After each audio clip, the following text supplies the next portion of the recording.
ભગવાને વૃંદાવનમાં 5 નિયમ પાડ્યા છે. પહેલો નિયમ, ભગવાને કોઈ પણ રાક્ષસનો વધ કોઈ અસ્ત્ર શસ્ત્રથી નથી કર્યો. ભગવાને ગોકુળ વૃંદાવન વ્રજની અંદર ક્યારે પણ ક્રોધ નથી કર્યો. ભગવાને ક્યારે પણ કેશ કપાવ્યા નથી, વાળ ભગવાને કપાવ્યા નથી. ચોથો નિયમ, ભગવાને ચરણની અંદર પાદુકા પહેરી નથી, ભગવાને ખુલ્લા ચરણે વિચરણ કર્યું છે. અને પાંચમો નિયમ, ભગવાને સીવડાયેલા વસ્ત્ર ધારણ કર્યા નથી. આમ આ 5 નિયમનું પાલન ભગવાને ગોકુળ અને વૃંદાવનમાં વ્રજમાં કર્યું છે. ભગવાન તૃણાવ્રતનો વધ કરે છે. ત્યારબાદ ભગવાનનું અત્યાર સુધી નામકરણ નથી થયું.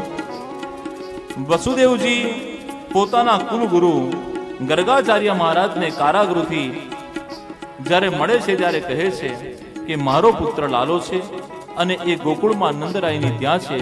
આપ મારા કુલ પુરોહિત છો અને હું ઈચ્છું છું કે મારા પુત્રનું નામકરણ સંસ્કાર આપ કરો.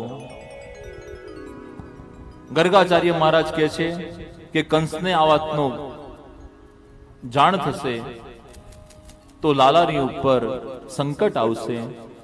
આપણે આ વાત ગુપ્ત રીતે પૂર્ણ કરીએ. વસુદેવજીએ કહ્યું કે મારો પણ એ જ ભાવ છે કે મારા લાલાનું નામકરણ કોઈને ખબર ન પડે એ રીતે ગુપ્તતાપૂર્વક કરો. ગર્ગાચાર્ય મહારાજ મથુરાથી ગોકુળ આવ્યા, નંદ બાવાને મળ્યા. નંદ બાવા યમુનાજીના કિનારા ઉપર એક કુટીર બનાવે છે. ગર્ગાચાર્ય મહારાજ ત્યાં વિશ્રામ કરે છે અને યોગ્ય મુહૂર્તના દિવસે લાલાનું નામકરણ પાડવાનું નિશ્ચિત થાય છે. યશોદાજી, રોહિણીજી બંને બાળકોને લઈને નંદ બાવાની સાથે ગર્ગાચાર્ય મહારાજના આશીર્વાદ લેવા માટે પહોંચે છે. રોહિણીજીએ કનૈયાને ઉંચક્યો છે અને યશોદાજીએ દાઉજીને ઉંચક્યા છે.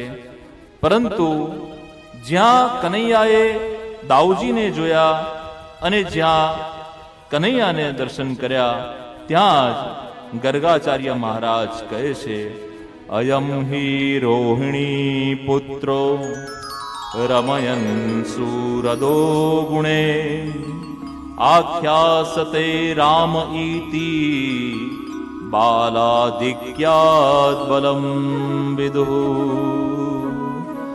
અયમ હિ રોહિણી પુત્રો, ભલે યશોદાજીએ લીધો પણ આ રોહિણીનો પુત્ર છે અને એ ગુણમાં રામ જેવો અને સાથે બળવાન, એટલા માટે એનું નામ બલરામ પાડો. એનું એક નામ શંકરસણ પણ રહેશે, એનું એક નામ હલધર પણ રહેશે. બોલો શ્રી દાઉજી મહારાજ કી જય. આમ સૌથી પહેલા દાઉજી મહારાજનું નામકરણ થયું.